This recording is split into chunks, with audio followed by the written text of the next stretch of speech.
Hello trainees, मैं doctor Santosh Kumar Singh,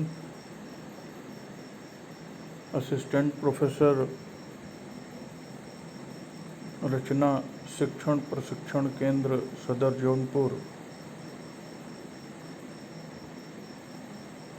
आज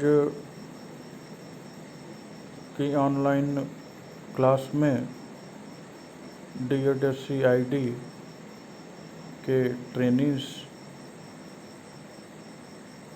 उनके theory semester 4 paper number 12 teaching methodology subject unit first teaching methods शिक्षण विधियाँ की फर्स्ट यूनिट की सब यूनिट 1.5 माइक्रो टीचिंग, जिसे बृहत दीर्घ स्थूल शिक्षण कहते हैं। आज हम माइक्रो टीचिंग को क्लियर आउट करेंगे।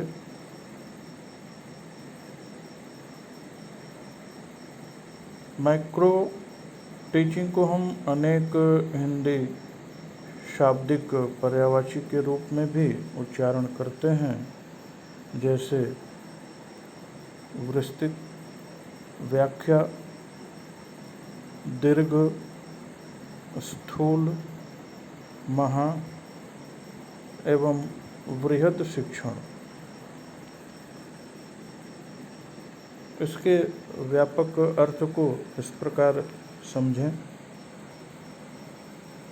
बृहद शिक्षण का अर्थ बतलाने अथवा किसी पूर्व अर्जित ज्ञान तथा अनुभव की ओर संकेत करके नए ज्ञान अथवा वस्तु या सूचना को समझने योग्य बना देने से है। दूसरे शब्दों में व्याख्या के अर्थ प्रत्येक पाठ की गुत्थी को सुलझाने और उनके भावों को अलग अलग करके सरल रूप में बच्चों के सम्मुख रखने से है। ऐसा करने से बच्चों को कोई भी शैक्षणिक गतिविधि व कौशलों को समझने में कोई कठिनाई न होगी तथा उनके संकुचित ज्ञान में व्यापक वृद्धि होगी। कठिन शैक्षणिक कक्ष शिक्षण तथा कौशलों को सरल करके समझना ही बृहद शिक्षण कहलाता है। सूचनात्मक पाठ्यों में बृहद शिक्षण विस्तृत व्याख्या करने की आवश्यकता होती है। बृहद शिक्षण द्वारा बच्चों को पाठ के भावों को ग्रहण करने का अवसर दिया जाता है। इस युक्ति का प्रयोग दूसरे विषयों की अपेक्षा भाषा शिक्षण में अधिक होता है।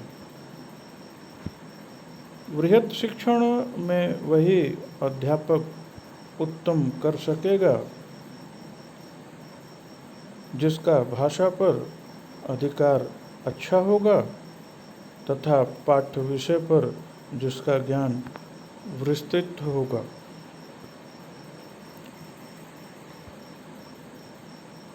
इस प्रविधि का लाभ उठाने के लिए अध्यापकों को निम्नलिखित सावधानियों पर ध्यान देना आवश्यक है।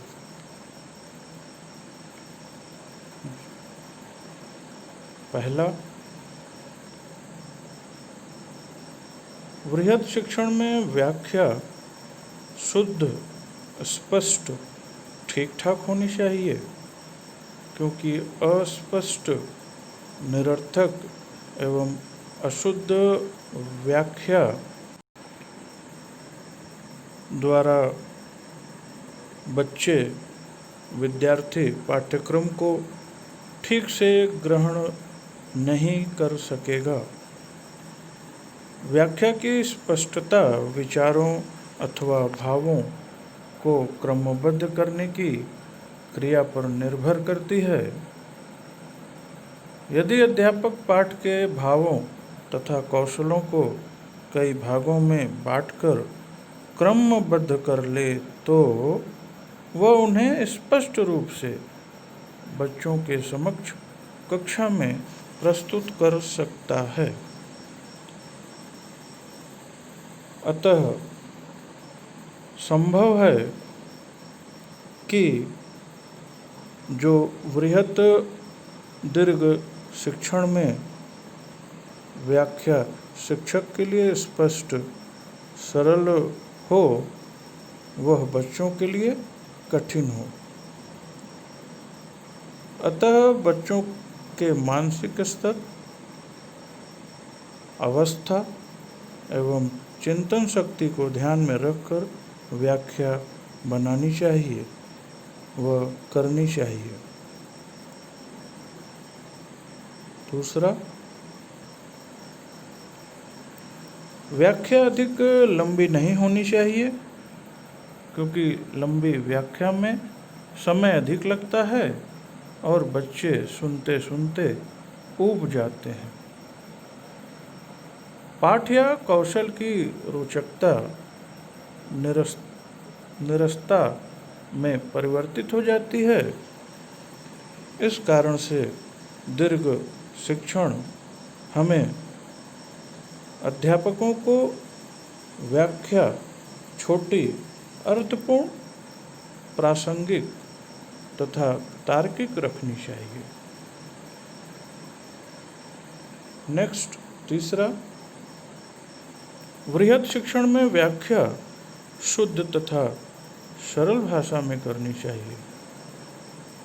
यदि व्याख्या की भाषा कठिन और जटिल होगी तो छात्र, बच्चे नहीं समझ सकेंगे, जिसके कारण व्याख्या का उद्देश्य निष्फल हो जाएगा। चौथा, वृहद दीर्घ शिक्षण में व्याख्या करने से पूर्व बच्चों को उन वस्तुओं के अवलोकन एवं प्रयोग का अवसर मिलना चाहिए, क्योंकि जहाँ बौद्धिक अक्षम बच्चों को प्रश्न पूछने में समस्या या हम यह नहीं जान पाते हैं कि हमने जो उन्हें बताया वह उसे कहाँ तक समझ पाए, तो इसलिए बौद्धिक अक्षम बच्चों का जहाँ प्रश्न हो तो प्रयास कई बार होना चाहिए। नेक्स्ट, पांचवा, व्याख्या को रोचक, संजीव, सटीक, शुद्ध एवं उद्देश्यपूर्ण बनाने के लिए अवधारणा को बताते समय अध्यापक उदाहरणों, दृष्टांतों तथा दृश्य श्रव्य सामग्रियों का खुलकर प्रयोग करना चाहिए। माइक्रो टीचिंग को विस्तार शिक्षण भी कहा जाता है। वृहद शिक्षण का अर्थ विस्तार तरीके से पढ़ाने से है। इस शिक्षण में व्याख्या करके पढ़ाया जाता है। वृहद शिक्षण में अध्यापक एक ही समय में सभी बच्चों छात्रों को ज्ञान सूचनाएं प्रदान करता है।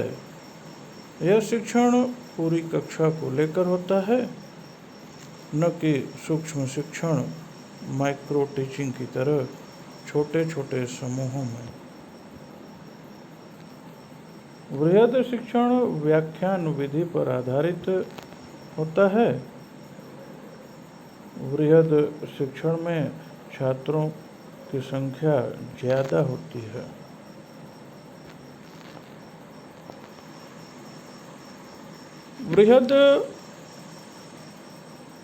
वृहद शिक्षण का तात्पर्य उस शिक्षण प्रक्रिया से है जिसमें शिक्षक द्वारा अपने विद्यार्थियों को सुव्यवस्थित ढंग से नियमित कक्षाएं चलाकर शैक्षिक अध्ययन कराया जाता है।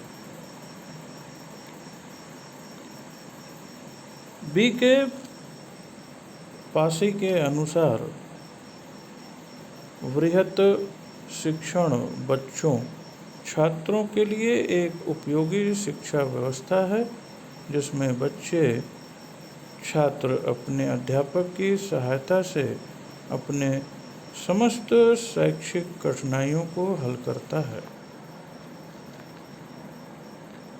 समस्त शैक्षिक कठिनाइयों में बच्चों छात्रों को प्रश्नों को समझने, उसके भावों का अर्थ लगाने, शब्दावली को विस्तारित करने में परेशानी होती है।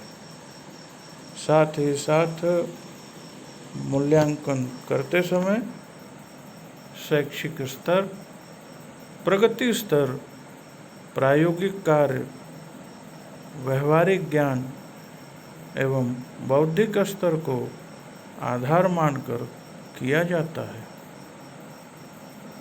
यह प्रक्रिया योगात्मक और रचनात्मक दो चरणों में होती है।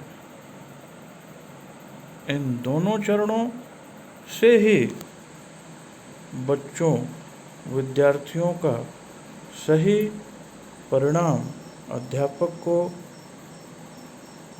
प्राप्त होता है।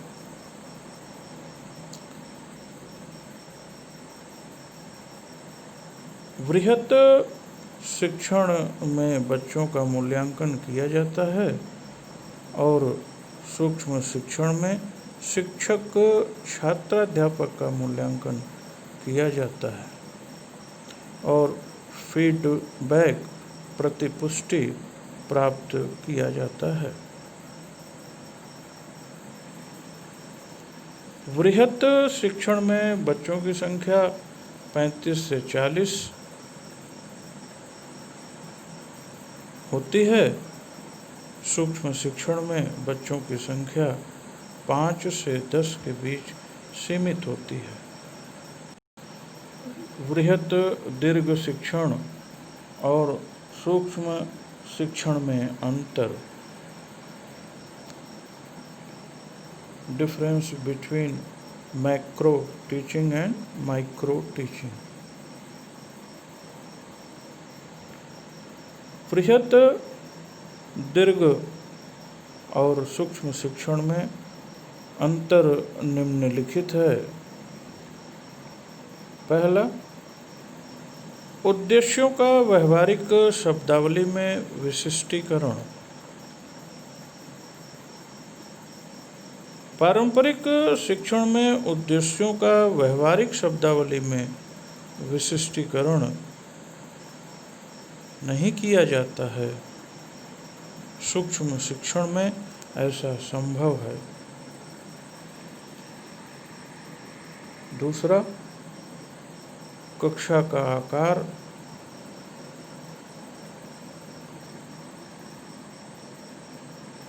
पारंपरिक शिक्षण में कक्षा में 50 से 100 तक विद्यार्थी होते हैं, जबकि सूक्ष्म शिक्षण में इनकी संख्या 5 से अधिक व 10 से कम बच्चे छात्र होते हैं।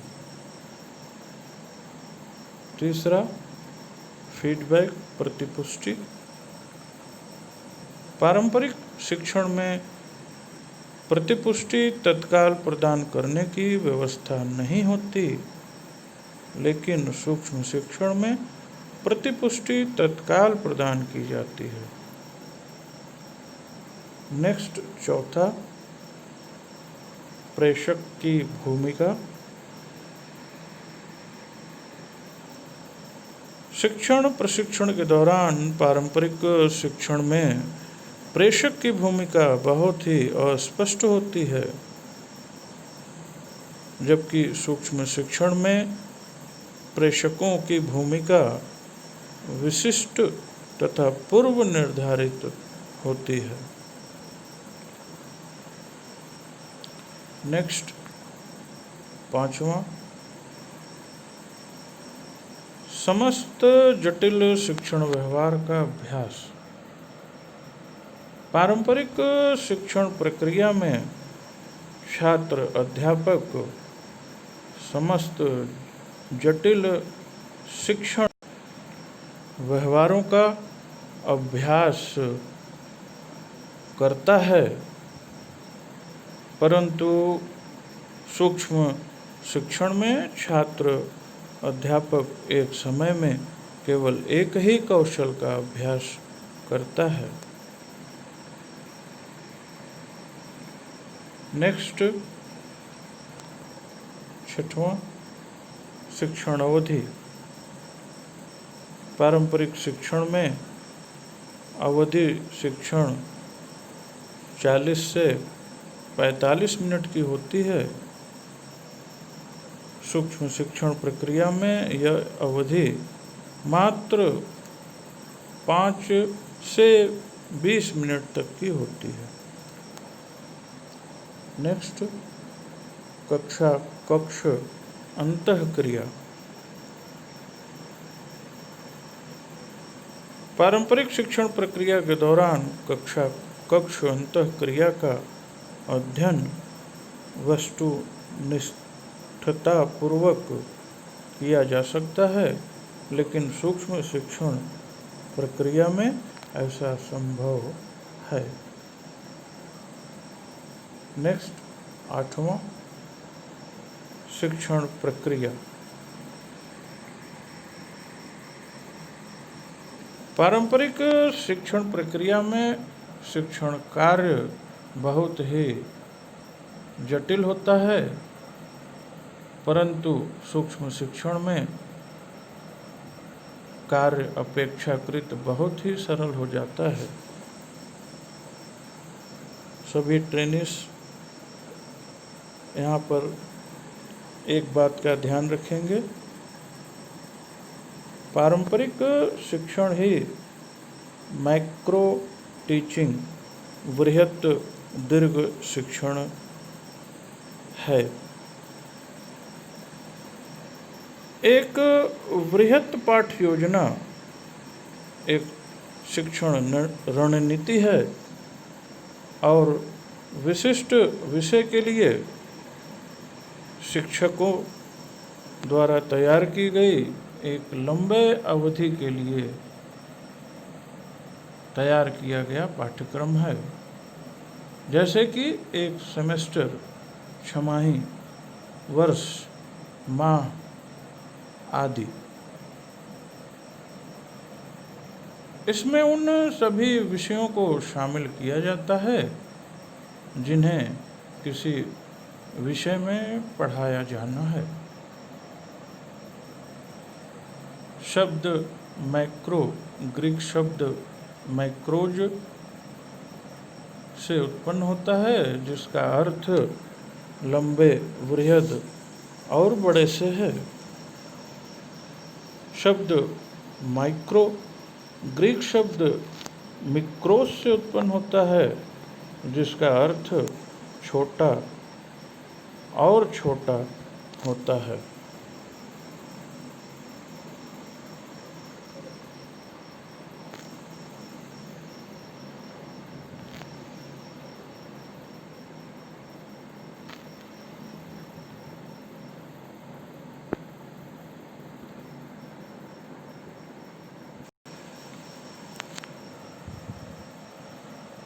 वृहत दीर्घ शिक्षण के उद्देश्य।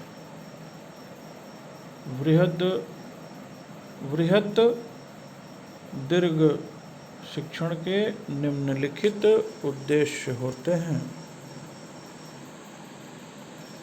पहला, पूरे शैक्षणिक वर्ष के लिए एक कक्षा को पढ़ाने के लिए एक विषय के लिए एक कुशल पाठ्यक्रम तैयार करना। नेक्स्ट, दूसरा, पूरी कक्षा अवधि के लिए बच्चों छात्रों के लिए एक प्रभावी पाठ विषय शिक्षण योजना तैयार करना। तीसरा, बच्चों के लिए प्रभावी कक्षा गतिविधियों को निर्धारित करना और उनकी योजना बनाना।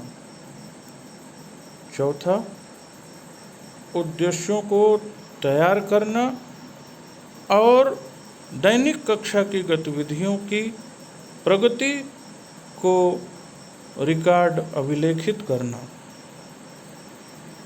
अगला, पांचवा,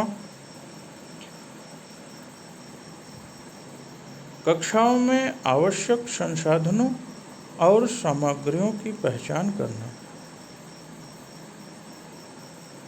छठवां, बच्चों छात्रों की समस्याओं का पूर्वानुमान लगाने और प्रभावी समाधान के साथ आने के लिए सभी विषयों के लिए शिक्षण रणनीतियों और विविध मानचित्रों को तैयार करना। नेक्स्ट, सातवां, बच्चों छात्रों को व्यक्तिगत और सामाजिक भावनात्मक कौशलों को सीखने पर जोर देना। आठवां, बच्चों छात्र शिक्षक सहयोग और संचार में सुधार करना। नेक्स्ट, नए शिक्षण कौशल को आत्मसात करने के लिए शिक्षक को प्रोत्साहित करके शिक्षण विधियों को बढ़ावा देना। नेक्स्ट, 10वां, प्रत्येक व्यक्तिगत बच्चों छात्र की समझ के स्तर पर शिक्षकों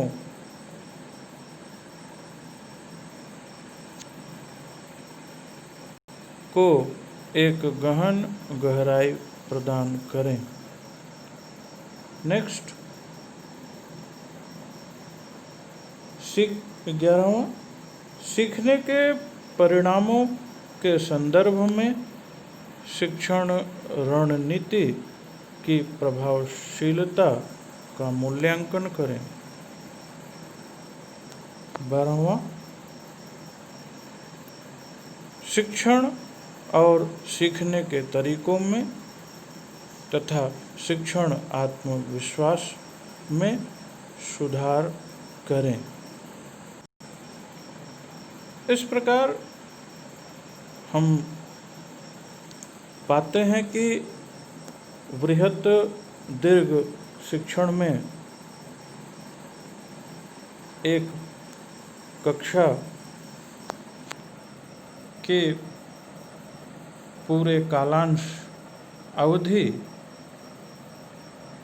में जो पाठ्य सामग्री पढ़ाई जानी है उसका एक विस्तृत रूप पूरी अवधि के लिए तैयार करना होता है, जिसमें हम कई शिक्षण विधियों की सहायता से बौद्धिक अक्षम बच्चों को कक्षा के अंदर शैक्षणिक गतिविधियों में तथा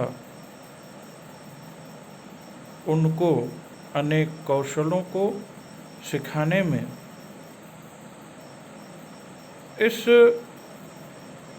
शिक्षण विधि जो वृहत दीर्घ शिक्षण कहलाती है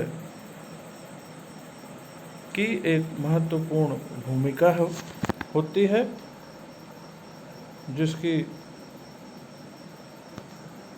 सहायता से हम एक पूरे कालांश अवधि के अंदर बच्चों को एक निश्चित परिणाम की तरफ ले जाते हैं।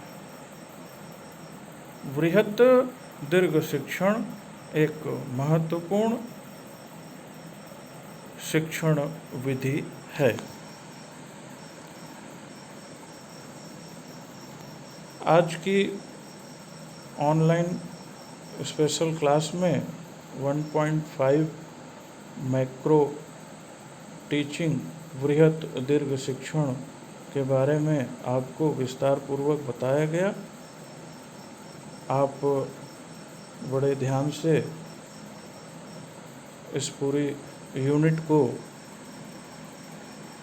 पढ़िएगा, समझिएगा। अगर आपको कहीं पर कोई समस्या आती है तो आप उसे पूछ सकते हैं, आपकी समस्या का समाधान किया जाएगा। इस पूरी यूनिट के अच्छे से अध्ययन के बाद आप के लिए 2 प्रश्न यहाँ पर दिए जा रहे हैं, जिसका उत्तर आपको देना है, जिससे कि आपका मूल्यांकन किया जा सके। प्रश्न संख्या 1, वृहत दीर्घ शिक्षण से आप क्या समझते हैं? विस्तार पूर्वक इसका उल्लेख लिखिए। दूसरा प्रश्न है, वृहद दीर्घ शिक्षण